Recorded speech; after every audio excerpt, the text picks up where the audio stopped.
How to enjoy every day. Kung meron po sa inyo kanina, nung tinanong ko na honestly ang sagot nyo, hindi ako nag-enjoy ngayong araw na to, nawa everyday na darating pa, ma-enjoy na natin. How can we enjoy every day? Do not measure today with yesterday.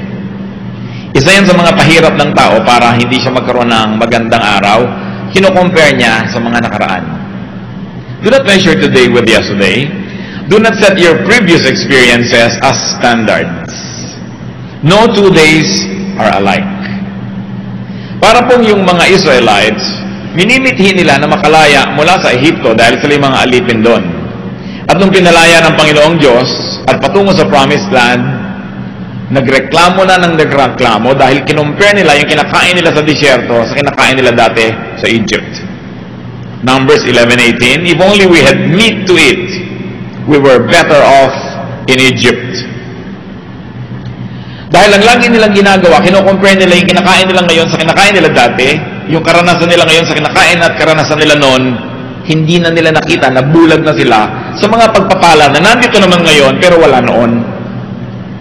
At madalas po ganyan ang tao. Pag gusto niya magdrama, maawa sa sarili, magreklamo at palungkotin ang sarili, ang hinahanap yung magaganda nung nakaraan, ayaw tingnan yung maganda ngayon, at laging akala mo, the good old days, those were the days. Parang akala mo laging maganda yung nakaraan. So be open for new things. Be open for new angles, be open for new ways of life and looking at things. Sapagkat ang mga bagong alak daw inilalagay sa bagong lalagyan.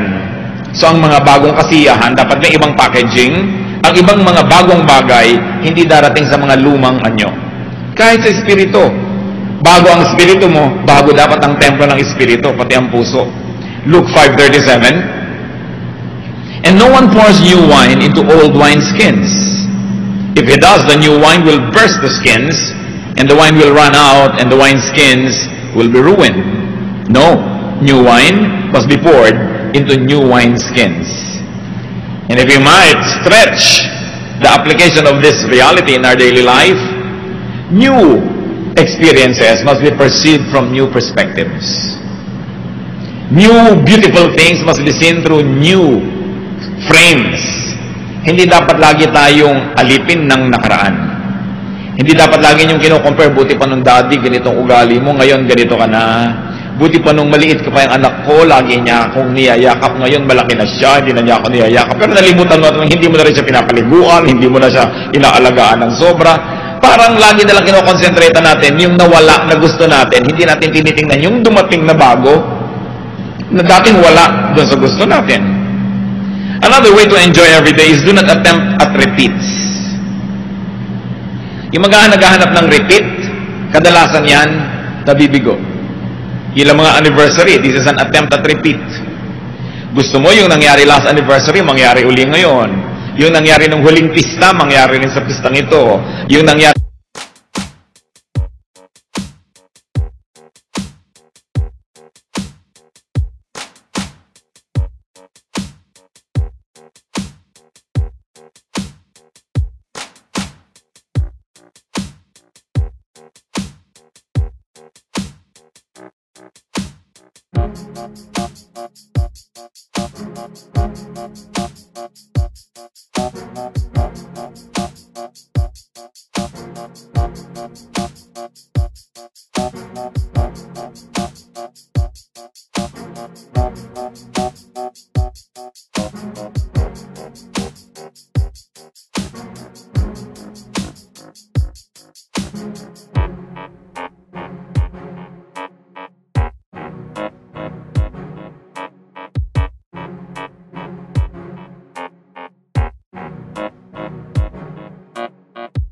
nung huling birthday mo, mangyari nila sa birthday na ito, nakakahon ang isip ng tao, hindi niya tuloy nakikita yung mga bago na dapat niyang ikatuwa.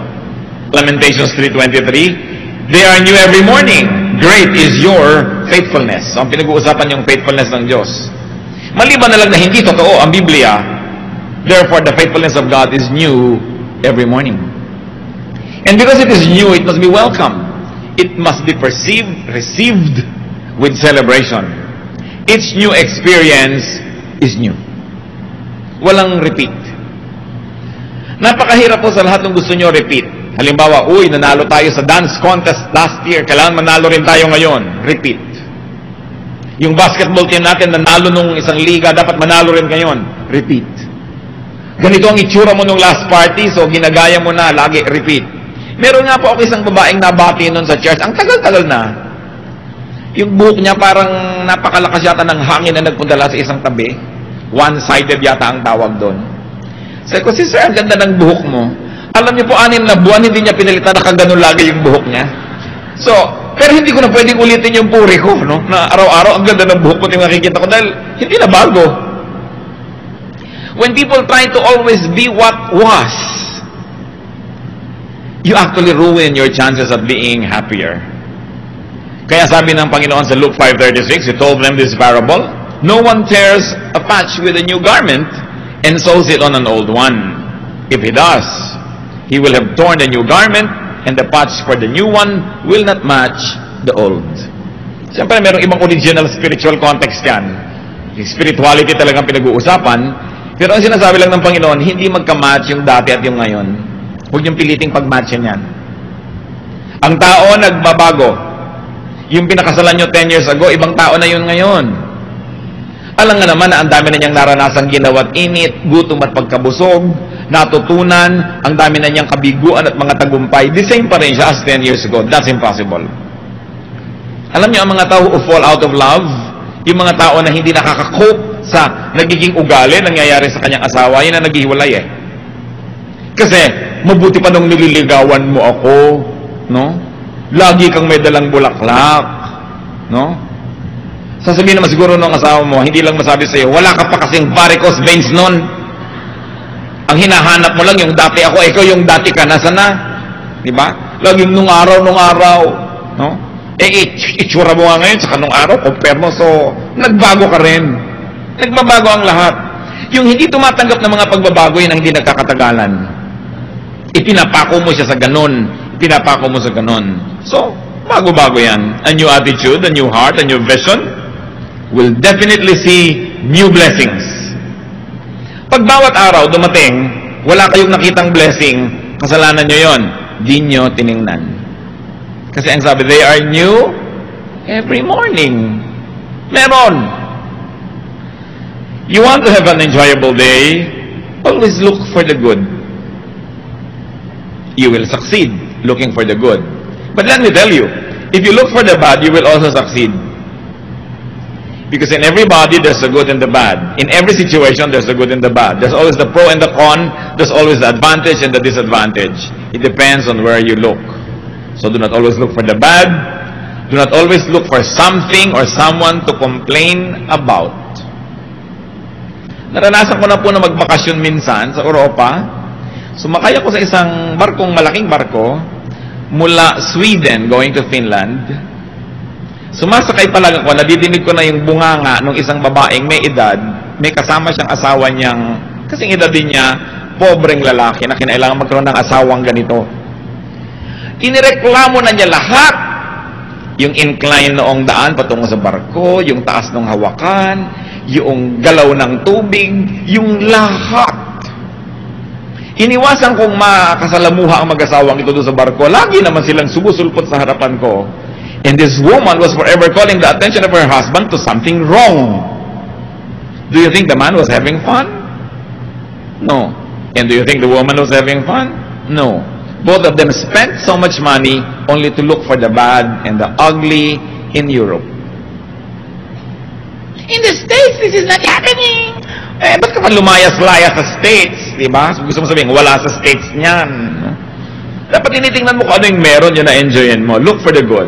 James 5:9, don't grumble. Huwag puro rin tampo, galit, arte. Kasi sayang ang oras.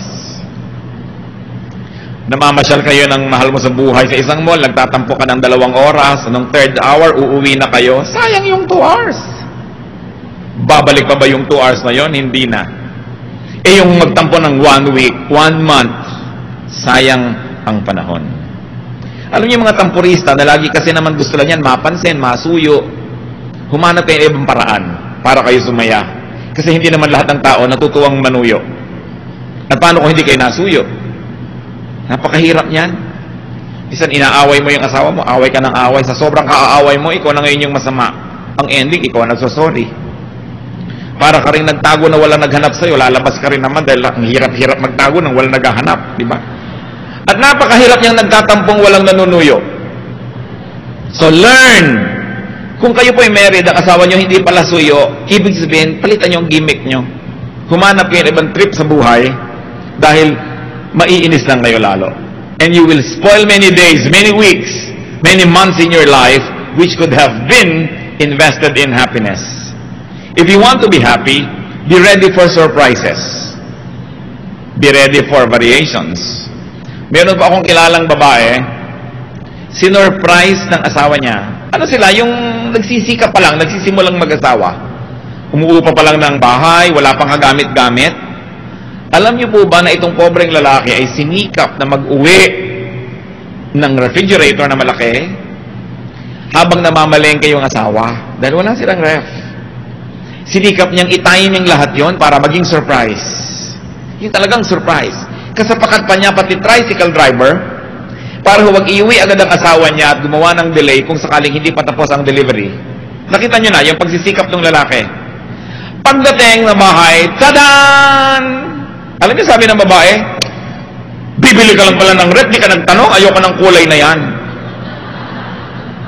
Kung kayo yung lalaki, anong gagawin niyo? Either i-freeze niyo siya o ihahataw niyo sa kanya yung buong ref. Alam niyo, hindi lang yun ang nangyari. Ibibili siya ng mga damit, biglang, naku, hindi ganyan ang gusto kong cut. Laging may reklamo.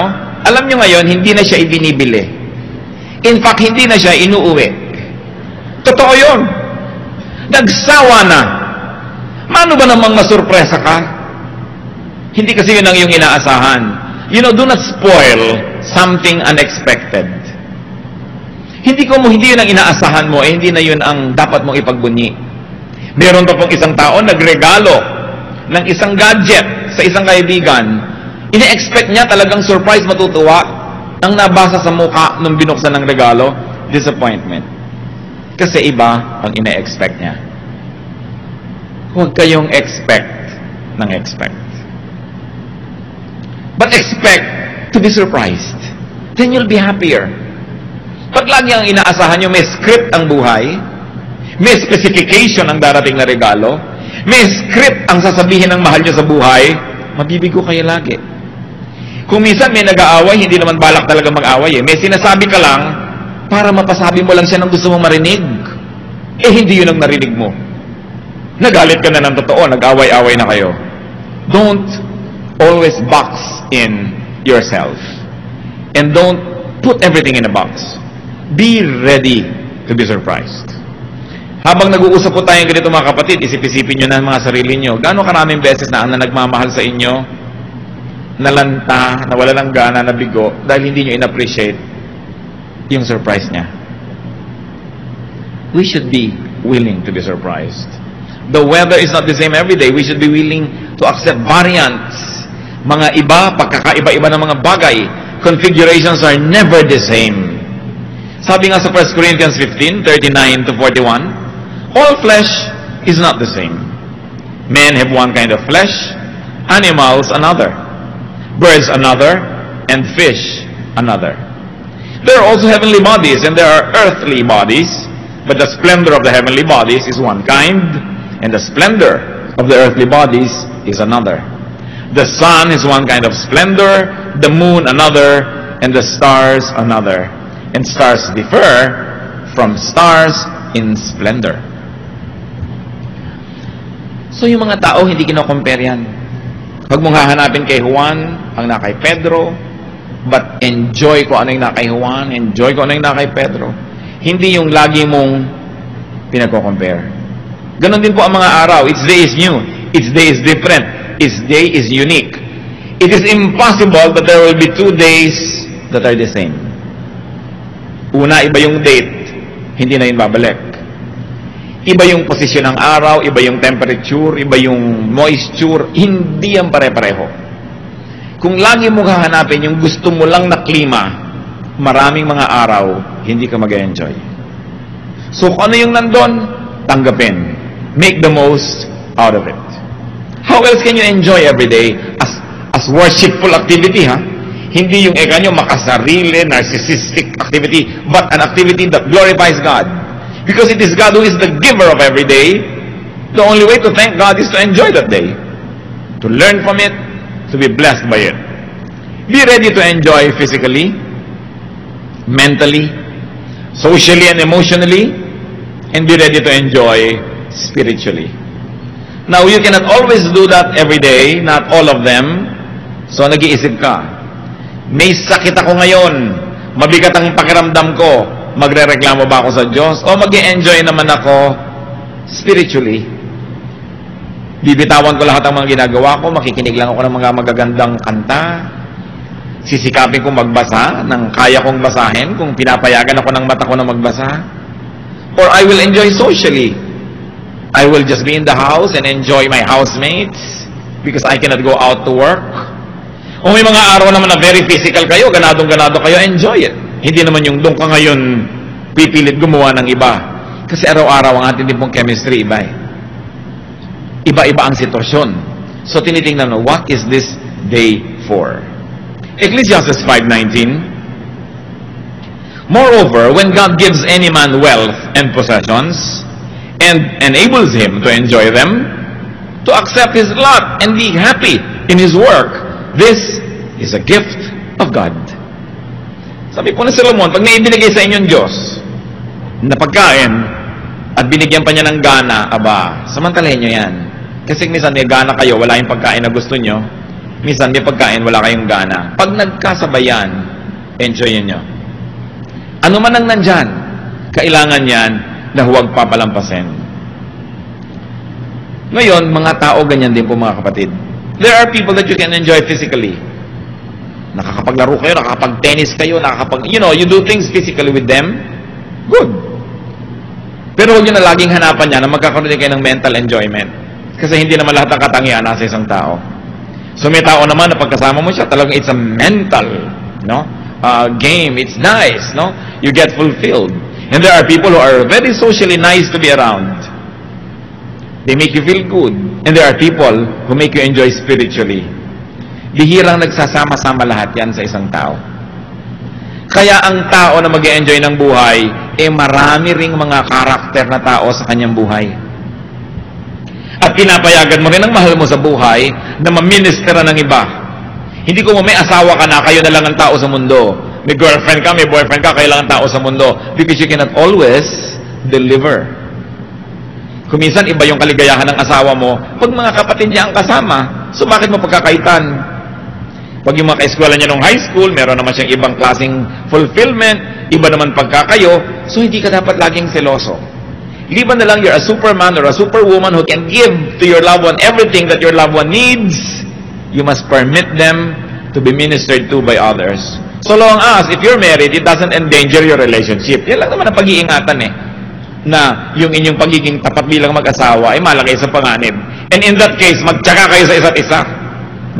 Dahil mag-asawa kayo Pero, why don't you grow? Halimbawa, yung asawa mo, ang hilig-hilig manood ng basketball, 20 taon na kayong mag-asawa, hindi ka makaupo sa isang buong game at pag-aralan yon. Sasabihin pa ng babae, ano ba yan, agawan na agawan sa bola? Bakit hindi nalang bigyan ng tigis ang bola ang dalawang team? Para matahimik sila.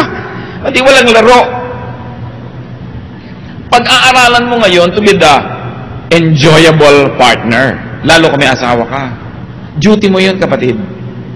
Hindi mo sasabihin, ganito na ako lang napangasawa mo ko, so pasensya ka. Alam nga namang mag-stick na lang siya sa'yo dahil wala siyang choice. Kulang naman yung enjoyment ng marriage nyo. So you also begin to change your ways.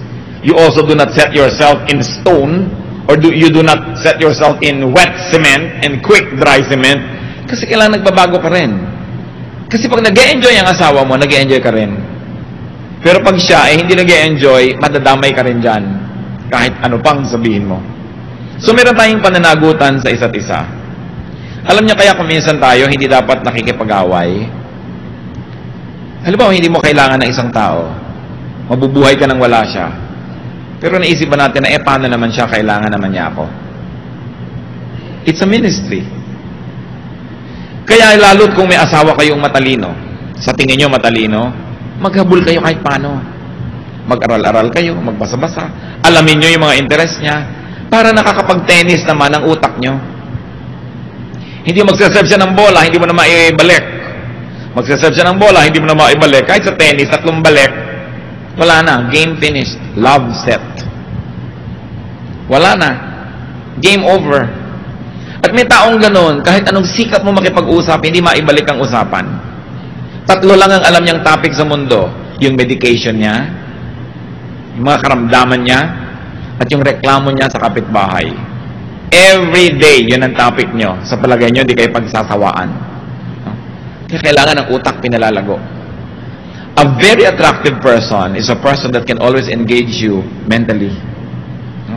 Yung ang ganda-gandang kausap, nakakapagpayaman ng isip, nakakalibang, na pag-aaralan yan kung hindi likas.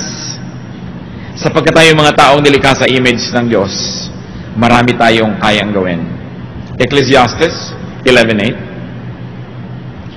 However many years a man may live, let him enjoy them all. But let him remember the days of darkness, for they will be many. Everything to come is meaningless. So don't put your life on hold just because you are saving, just because you are studying, just because you're preparing for some future glory or accomplishment. Do not put your today on hold. You must also learn how to live to the fullest. Although you are anticipating greater joys or greater fruitfulness in the future, but no day, no week, no month must be ignored.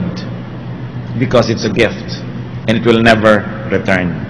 Be willing and be able to enjoy. Napaka-importante po ang ganitong mga katotohanan. Ang simple-simple, bakit natin pinag-uusapan? Kasi yung maraming simple ang nalilimutan ng tao. Ang mga Kristiyano, alam na alam yung mga doktrina.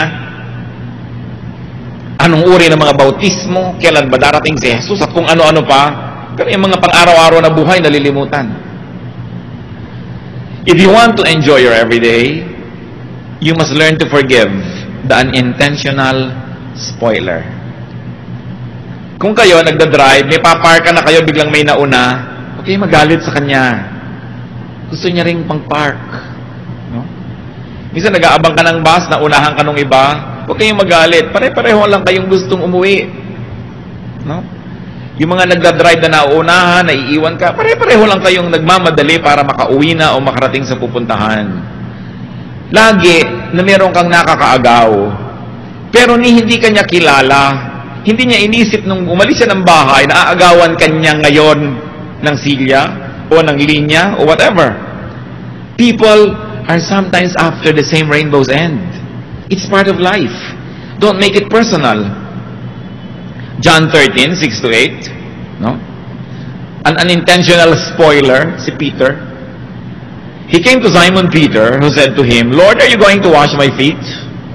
Jesus replied, "Do you not realize now what I am doing, but later you will understand?" "No," said Peter, "you shall never wash my feet." Nakita niyo gustong hugasan ng Panginoon lahat yung paa ng mga disciples as a symbolic act. Pero si Peter, nagpapaka-righteous, ayaw niya magmukhang pinaglilingkuran siya ni Jesus, sabihin, "Lord, no, I will never permit you to do that." He was spoiling a very beautiful example.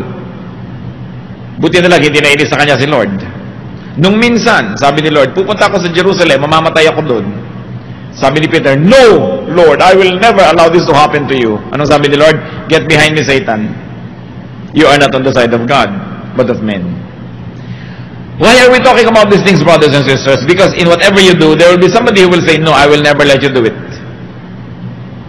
Meron laging haharang. Meron laging hahadlang sa inyo. Sinasadya man niya o hindi. Alam man niya o hindi ang ginagawa niya. Merong laging ganon. Huwag niyong personalin. Many people are just underinformed or uninformed or totally clueless. Many people can just be ignorant or people are just busy living their lives. People are just busy surviving so they can become your competitor. Hindi yun dapat pinepersonal. Kahit na pareho kayo ng nagugustuhan, pareho kayong umiibig, hindi siya kontrabida sa buhay dahil may karapatan din siyang umibig. Siyempre, paibigin niya yung gusto niyang paibigin, kakumpetensya ka, pero huwag ka magagalit, huwag mong pepersonalin. Ikaw man siya, gagawin mo yung ginagawa niya. So napakahalaga meron tayong detachment. That people just have to survive, people have to live, they have to achieve their dreams, they have to earn money, they have to make a living. So may tindahan kami, nagko-compete sa kabila doon, huwag mong personalin. There's always competition everywhere. Ang mga halaman, lagi nagko-compete yan for light. Kaya alam niyo yung mga ibang halaman sa gubat, tuwid na tuwid na tuwid, kaya magandang gawing halige. Kasi nagmamadali yun sa taas para pagdating yun, ikakalat niya yung lahat ng kanyang mga sanga para makuha niya lahat.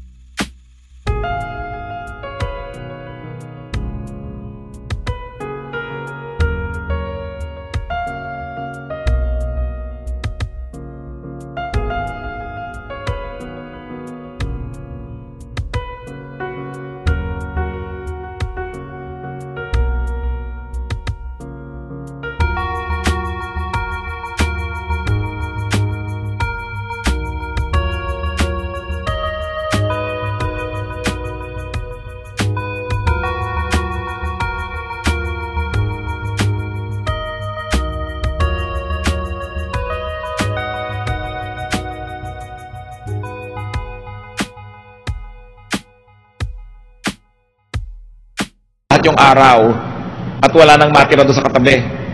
Kaya ang mga halaman, nakikipag-compete lagi yan for light.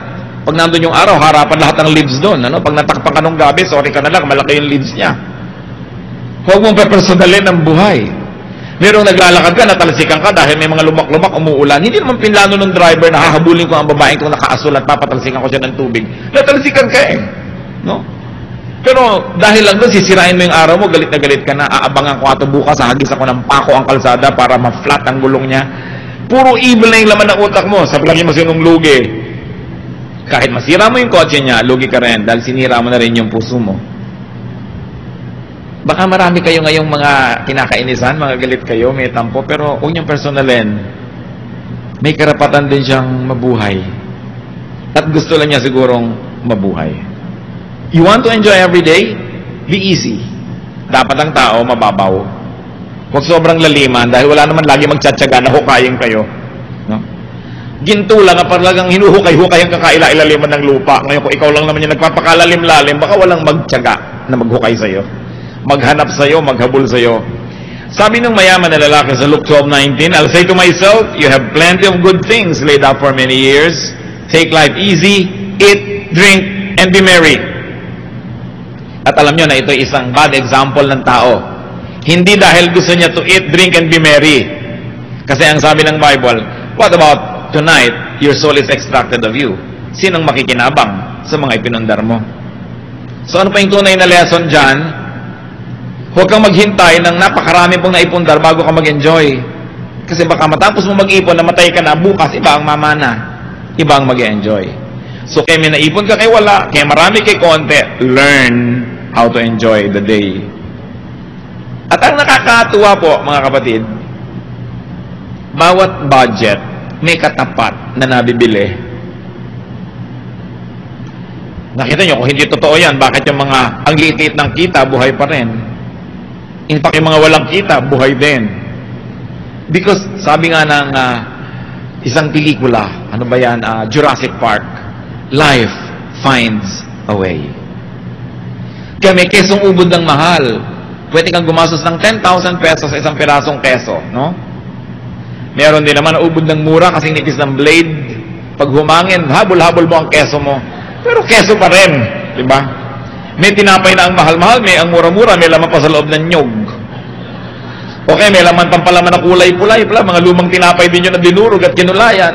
Bawat budget may katapat. Yun ang mga mahilig magpa-foot spa, may foot spa pa na 20 pesos. No? Hindi ko na lang alam kung sa kaning baboy binababad yung paa mo, pero foot spa rin. Para ka rin doon yan, nangunguya ko, ikaw nakaupo ka sa balde, tapos kumakain ka ng banana kayo, feeling rich ka rin kung marunong ka maglibang sa sarili. Merong spa na 3,000, meron 199 full body massage pa. no? Langis lang nga na pinagprituhan ng hasa-hasa ang ilalagay sa'yo, pero langis pa rin yun, dudulas pa rin yung masahe. So may katapat ang lahat. Sabi nga nila, pusali man ay may katapat na langit. So tatanda mo yan, pusali man ang kalagayan mo, may katapat kang langit, marunong ka lang tumingin. Napakahalaga, nag-e-enjoy tayo niyan. So, babaan ang kaligayahan, hindi laging tinatasan. At ang pinakamahirap niyan mentally, alam niyo, kung masyado kayong marunong, halos wala na kayong makausap. So, paminsan-minsan, magpapanggap ka ring mangmang ka. Para ka matawa ng malakas. Kasi ang mga mangmang, mas masasaya. Mas malalakas tumawa, yung mabababa ang IQ. Uy, pinigil ang mga tawa. Diba? Mas tawanan yung mga nonsense ang usapan. Ginagaranti ako sa'yo, hampasan pa, gulungan. Sigurado walang kalatoy-latoy yung pinag-uusapan nito. Pero, masaya. Di ba ang mahalaga at the end of the day, masaya ka. Pero siyempre, binabalance mo rin yan. Pero ang pinag-uusapan natin, how do you enjoy every day? Adjust ka sa katapat mo. Hindi lagi kang maraming requirements. And be humorous. One thing that I appreciate about God, I don't know if you do, is God's very humorous. Ang dami niyang joke. Kung bukas ang mata mo. Natatandaan nyo yung mga disciples na sabi ng iba, pauwiin nyo na po ang mga tao, oras na ng pagkain, oras de peligro, mahal pa kanin niya mga yan. Sabi ni Lord, di pa kanin ninyo. Lord, napakalaking halaga para pakainin lahat. Pauwiin na lang. Di ba? Tapos, naghimala ang Panginoon, yung kaprasong tinapay, konting isda dyan, dumami na pakain ng libu-libong tao. Nasaan ang joke? Matapos yon, ipinaipon ng Panginoon ng mga pispis. Yung mga tira, ilang baskets? 12. There were 12 disciples ha? Sabi niya siguro, nagda-doubt kayo, gusto niyo magtipid. O tigi-tigis ang basket kayo, yan ang pagkain niyo sa susunod na linggo. Tigi-tigis ang bit-bit sila. Bakit 12? 12 kasi nagre-reklamo. No? Humor. Hindi yung pag binubuksan niyo yung Bible, parang dan, dadan, dadadan. Tapos bababa ang mga anghel, may tugtog na organ. Hindi niyo makikita yung humor. Makita niyo dapat yung humor niyan. Yung mga Israelites, reklamo ng reklamo from Egypt to Israel. Anong ipinadala ni Lord para tuklawin sila? Takot-takot na ahas. Kaya pag may ahas na lumalabas, ahas! Takbuhan sila, di ba? Takot na takot sila. Sabi ni Moses, Diyos ko naman, maawa kayo sa mga tao. Tigilan po natin ito, kawawa sila. O sige, Moses, gumawa ka ng ahas. Bronze snake, sabi niya. Ilagay mong gano'n sa mataas na poste, at lahat ng natutuklaw, titingin sila doon para gumaling. Yung kinakatakutan nila tumutuklaw sa kanila, yun ang imahen ngayon ang titingnan nila para sila gumaling. Pag hindi humor yun, ewan ko kung ano yun. No? Sabi siguro na, ayan, kung sa Canada pa, diyan ka bumangon. Ahas ang nagbigay sa inyo niyang danger. Ahas. Form of a snake. Kaya ang logo po ng medicine, yung ahas di ba? Na nakakapit dun sa poste. Yun. Kasi nagpapagaling daw yung ahas. Subukan nyo. No? Kaya napaka-humorous Pero mo, ahas, kinakatakutan ng tao. Yung pa yung image ng pagpapagaling. Pag hindi nyo tinignan ng gano'n ng Biblia, hindi kayo mag-enjoy. No? Ang daming ginagawa ng Panginoon na talagang kamangha-mangha. Itinaboy sila doon sa gilid ng dagat, nasukulungan sila ng kaaway, dagat na lang na nandun, malay ba nilang bubuka pala yun. No? Humor. God is so humorous, so God's people should be humorous. Psalm 126, 2-3. Our mouths were filled with laughter, our tongues with our songs of joy. Then it was said among the nations, the Lord has done great things for them. The Lord has done great things for us. We are filled with joy. Are you filled with joy? Alam niyo po, isang nakakatuwa na mangyari, at salamat na lang sa Pilipinas, maraming ganitong eksena, yung mga third world drama. Subukan niyo sa mga siksikan na eskinita, sa mga palengke. Kung ang makikita niyo lang, yung baha, yung baho, yung sikip, hindi kayo mag-e-enjoy. No? Pero tingnan niyo yung mga nakakatawa, ang dami-dami. Ang dami-daming nakakatawa. Yung mga tao na ang ginagawa nilang mga kapote nila, yung mga plastic, nakakatawa di ba? Yung galing naman ng mga Pilipino. Na mamaya pag wala nang balutan ng kanilang mga tinda, yun na ang paglalagyan. Nakakatuwa yung natutulog, nakahigang ganyan sa isang tumpok na saging na saba. Kung hindi kayo natatawa doon, ewan ko na sa inyo. Yung ang saya-saya, tas yung ang hirap-hirap niya, nagtitinda ng konting mga tumpok-tumpok ng kalamansi, nagpapamanicure. May manicurist mo, manicure. Ma'am, ano pa po ba? Ma'am pa siya. Yung kakatawa. Ang daming ganon. Yung mga nag-aaway kung minsan na mag-asawa, pakinggan mo kung anong pinag-aawayan, matatawa ka. But you've got to have ears that are humorous. Kasi otherwise, maiinis ka. Yung pag matraffic, sira-sira ang kalsada, ang dami nagtitinda. Lahat na ng paninda nandyan na sa highway, no? Makikita mo na lahat, yung may mga helicopter na mga lumilipad, mga boomerang, lahat na tuwalya gusto nyo. Ayoko ng tawas. Tawas, meron ako. Hindi, gusto ko mutumpun ako. Hindi, mutumpakuan ako. Kung saan sa akin kinukuha ng tao yung paninda niya. Pag hindi pa kayo naaliw dyan, may problema kayo. No? Pati yung mga magkakapit-bahay, kung minsan mayayamot ka, dahil ang lakas-lakas ng tugtog. Pero actually, kung titingnan mo rin, sakyan mo lang, mag-e-enjoy ka rin kasi wala kang gasto sa kuryente, may musika ka. So, tingnan nyo yan. Be humorous. In fact, humor every day. Humor every situation.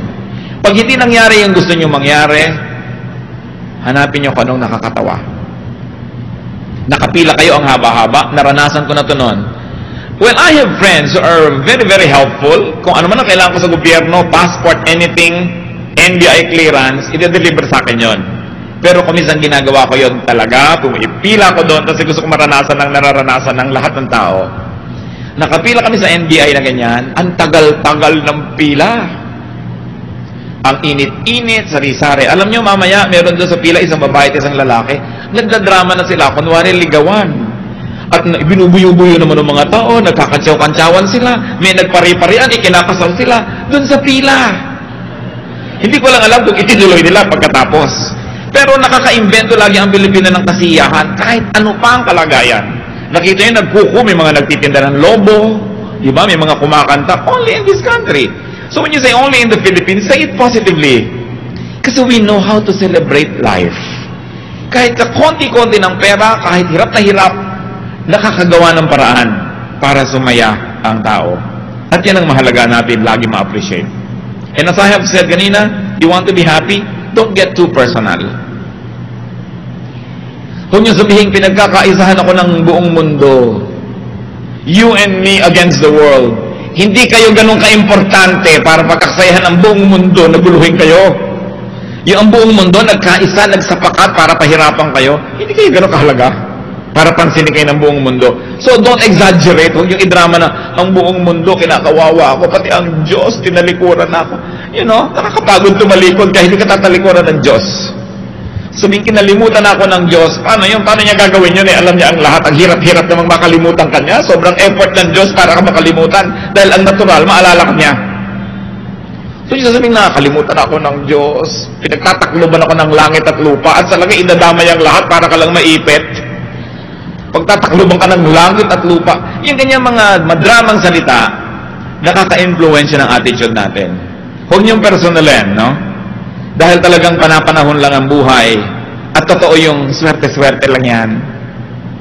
Huwag kayong laging nagagalit sa nangyayari sa inyo na parang ipinlano ng lahat ng langit na ganun yun. Ecclesiastes 9:11, I have seen something else under the sun. The race is not to the swift or the battle to the strong, nor does food come to the wise or wealth to the brilliant or favor to the learned, but time and chance happen to them all. Maraming Christian allergic na sa salitang swerte, no? Alam nyo, ang bagong magandang balita, Tagalog version. Alam nyo pa na Tagalog diyang, but time and chance happen to them all? Sabi, talaga lang may dinarat na ng malas. Kung gusto nyo makita sa Biblia, nandun. Dahil yan talagang yan. At yung paniniwala ko, minsan, ay sinwerte lang, minalas, napakalaking ibinibigay sa Pilipino na comfort. Kasi hindi mo laging iniisip na talagang tinalikuran ka ng Diyos, talagang ganito na lang. Kundi, nataon lang eh. Nagkataon. Huwag mong personalin. Naglalakad ka, may nahulog na skylab sa ulo mo. Diba? Hindi naman laging nahuhulog yan. Try again tomorrow. Alam nga namang tatamaan ka na naman yan. Sobra na yon. So sabi mo, ay, nagkataon lang kasi naman naglalakad-lakad ako kung bakit sa akin pa nahulog yung building. Nandun ka kasi sa lugar na yon, nangyari. So huwag mong indahin at huwag kang magalit sa buhay. It happens. So, sabi na Ecclesiastes 9:11, time and chance happen to them all. Sabi niya, hindi ko mo mabilis na nanalo sa karera. Hindi ko mo malakas mananalo sa digmaan. Hindi ko mo matalino magkakapera. Sabi kong masyadong personalin. Lagi mo na lang subukan muli. Always do your best at huwag kang madadala. We can go on and on, mga kapatid. Pero bakit ko sinashare sa inyo ganitong mga bagay? Dahil ang buhay, maraming problema, maraming bigat, maraming pagluluksa, may mga time na may sakit, may namamatay. Doon na lang kayo talaga malungkot sa dapat ikalungkot. Pero yung mga pwede namang baligtarin nyo at pasayahin nyo, pasayahin nyo. I-reserve nyo na lang yung luha nyo sa talagang dapat iluha. At sinabi sa Biblia, marami naman yung araw na yon, di kayo mauubusan sa isang life.